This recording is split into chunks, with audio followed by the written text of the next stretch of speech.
Farmers across the United States and Canada are facing a fertilizer crunch just weeks before the crucial spring planting season. The disruption comes as key global shipping routes remain paralyzed amid disrupted fertilizer supplies from the Gulf.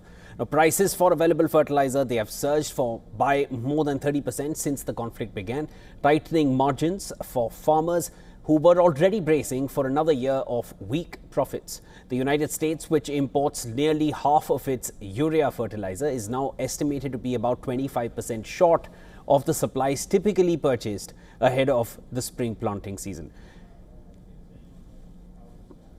With inventories already tight, farmers who did not secure supplies earlier are now struggling to find fertilizer at affordable prices. The supply disruption stems largely from the closure of one of the world's most critical shipping choke points, that is the Strait of Hormuz, which you've been hearing in the news ever since this war began. More than 30% of global nitrogen fertilizer exports and key fertilizer components, they all pass through this route, apart from being one of the most widely used oil transit routes as well. 1/5 of the oil transiting through this strait. With shipments blocked, fertilizer markets, they have tightened rapidly worldwide. Analysts now warn that the situation could worsen if cargoes originally bound for the United States are redirected to higher paying markets overseas instead.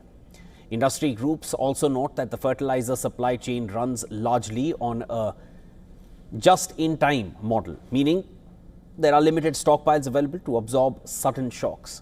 Washington is now scrambling to contain this fallout.